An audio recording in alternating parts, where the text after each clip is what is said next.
peu à peu. Cette lettre, commencée pour t'informer des progrès de mon mal, est devenue le délassement d'un homme qui n'a plus l'énergie nécessaire pour s'appliquer longuement aux affaires d'État. La méditation écrite d'un malade qui donne audience à ses souvenirs.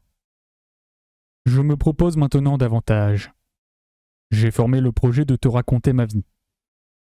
À coup sûr, j'ai composé l'an dernier un compte-rendu officiel de mes actes, en tête duquel mon secrétaire Flégon a mis son nom. J'y ai menti le moins possible. L'intérêt public et la décence m'ont forcé néanmoins à réarranger certains faits. La vérité que j'entends exposer ici n'est pas particulièrement scandaleuse, ou ne l'est qu'au degré où toute vérité fait scandale. Je ne m'attends pas à ce que tes 17 ans y comprennent quelque chose. Je tiens pourtant à t'instruire, à te choquer aussi. Tes précepteurs, que j'ai choisis moi-même, t'ont donné cette éducation sévère, surveillée, trop protégée peut-être, dont j'espère somme toute un grand bien pour toi-même et pour l'État.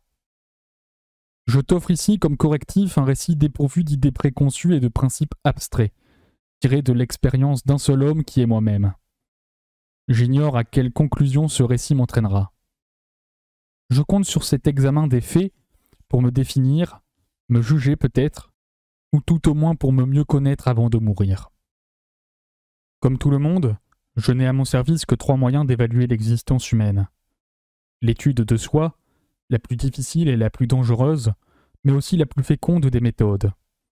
L'observation des hommes, qui s'arrangent le plus souvent pour nous cacher leurs secrets ou pour nous faire croire qu'ils en ont. Les livres, avec les erreurs particulières de perspective qui naissent entre leurs lignes. J'ai lu à peu près tout ce que nos historiens, nos poètes et même nos conteurs ont écrit. Bien que ces derniers soient réputés frivoles, et je leur dois peut-être plus d'informations que je n'en ai recueillies dans les situations assez variées de ma propre vie.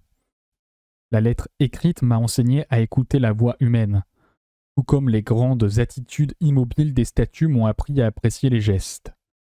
Par contre, et dans la suite, la vie m'a éclairci les livres. Mais ceux-ci mentent, et même les plus sincères. Les moins habiles, faute de mots et de phrases où ils la pourraient enfermer, retiennent de la vie une image plate et pauvre. Elles, comme Lucain, l'alourdissent et l'encombrent d'une solennité qu'elle n'a pas. D'autres, au contraire, comme Pétrone, l'allègent, font d'elle une balle bondissante et creuse, facile à recevoir et à lancer dans un univers sans poids. Les poètes nous transportent dans un monde plus vaste ou plus beau, plus ardent ou plus doux que celui qui nous est donné, différent par là même, et en pratique presque inhabitable.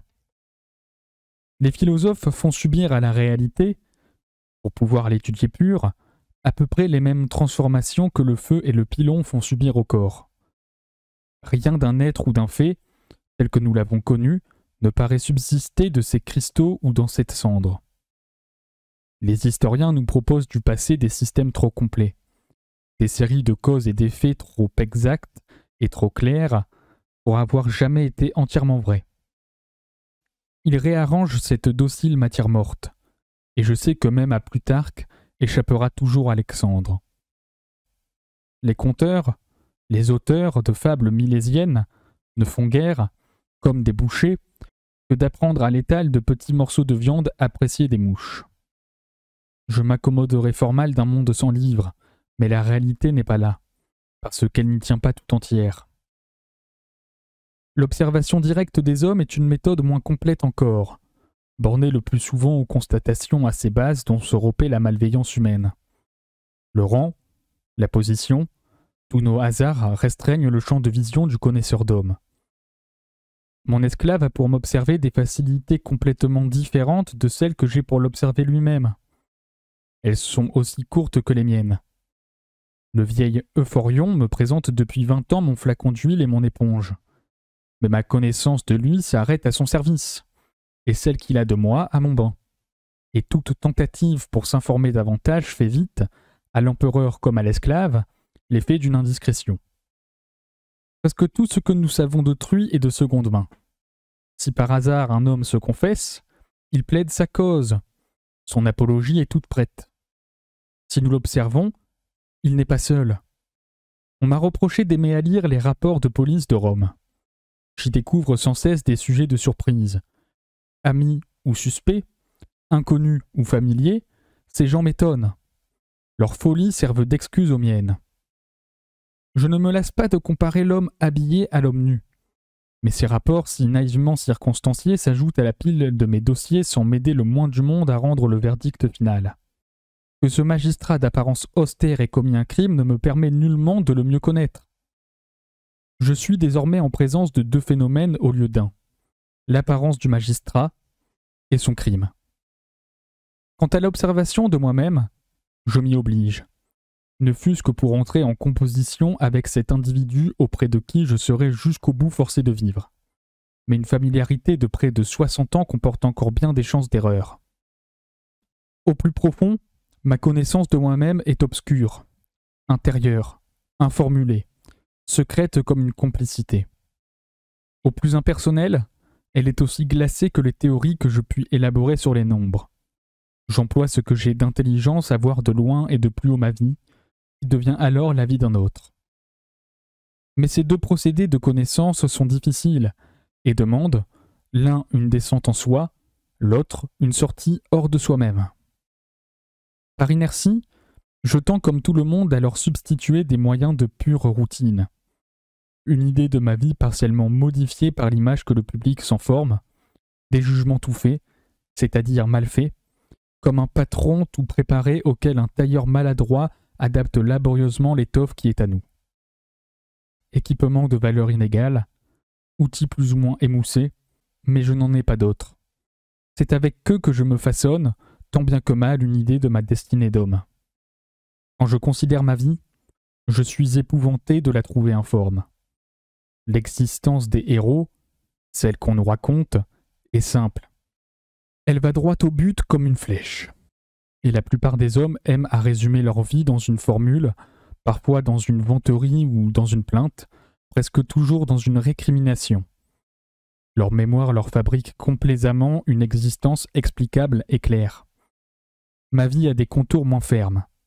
Comme il arrive souvent, c'est ce que je n'ai pas été, peut-être, qui l'a défini avec le plus de justesse. Bon soldat, mais point grand homme de guerre.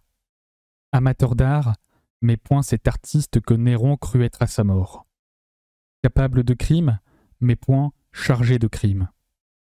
Il m'arrive de penser que les grands hommes se caractérisent justement par leur position extrême, où leur héroïsme est de se tenir toute la vie. Ils sont nos pôles ou nos antipodes. J'ai occupé toutes les positions extrêmes tour à tour, mais je ne m'y suis pas tenu. La vie m'en a toujours fait glisser. Et cependant, je ne puis pas non plus, comme un laboureur ou un portefaix vertueux, me vanter d'une existence située au centre. Le paysage de mes jours semble se composer, comme les régions de montagne, de matériaux divers entassés pêle-mêle.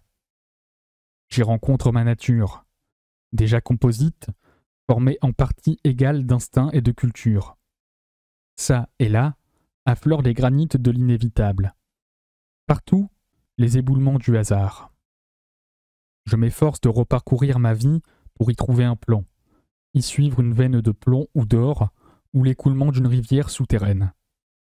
Mais ce plan tout factice n'est qu'un trompe-l'œil du souvenir. De temps en temps, dans une rencontre, un présage, une suite définie d'événements, je crois reconnaître une fatalité.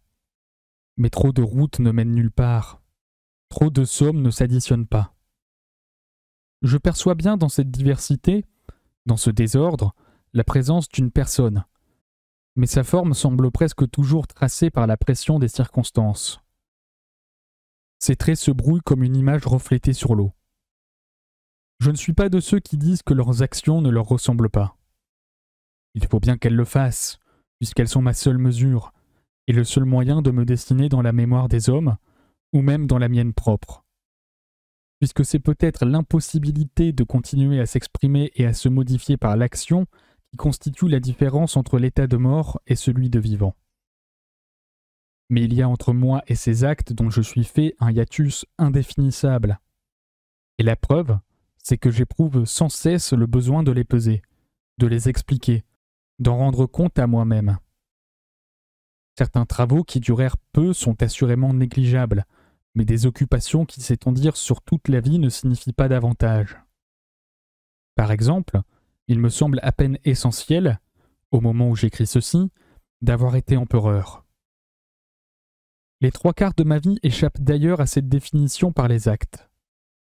La masse de mes velléités, de mes désirs, de mes projets même, demeure aussi nébuleuse et aussi fuyante qu'un fantôme. Le reste, la partie palpable, plus ou moins authentifiée par les faits, et à peine plus distincte, est la séquence des événements aussi confuse que celle des songes. J'ai ma chronologie bien à moi. Impossible à accorder avec celle qui se base sur la fondation de Rome ou avec l'ère des Olympiades. 15 ans aux armées ont duré moins qu'un matin d'Athènes. Il y a des gens que j'ai fréquentés toute ma vie et que je ne reconnaîtrai pas aux enfers.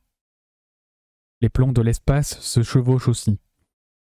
L'Égypte et la vallée de Tempée sont toutes proches, et je ne suis pas toujours à Tibur quand j'y suis. Tantôt ma vie m'apparaît banale au point de ne pas valoir d'être. Non seulement écrite, mais même un peu longuement contemplée. Nullement plus importante, même à mes propres yeux, que celle du premier venu. Tantôt, elle me semble unique, et par là même sans valeur, inutile, parce qu'impossible à réduire à l'expérience du commun des hommes. Rien ne m'explique. Mes vices et mes vertus n'y suffisent absolument pas. Mon bonheur le fait davantage, mais par intervalles, sans continuité, et surtout sans acceptable cause. Mais l'esprit humain répugne à s'accepter des mains du hasard, à n'être que le produit passager de chances auxquelles aucun dieu ne préside, surtout pas lui-même. Une partie de chaque vie, et même de chaque vie fort peu digne de regard, se passe à rechercher les raisons d'être, les points de départ, les sources. C'est mon impuissance à les découvrir qui me fit parfois pencher vers les explications magiques, chercher dans les délires de l'occulte ce que le sens commun ne me donnait pas. Quand tous les calculs compliqués s'avèrent faux, quand les philosophes eux-mêmes n'ont plus rien à nous dire, il est excusable de se tourner vers le babillage fortuit des oiseaux ou vers le lointain contrepoids des astres.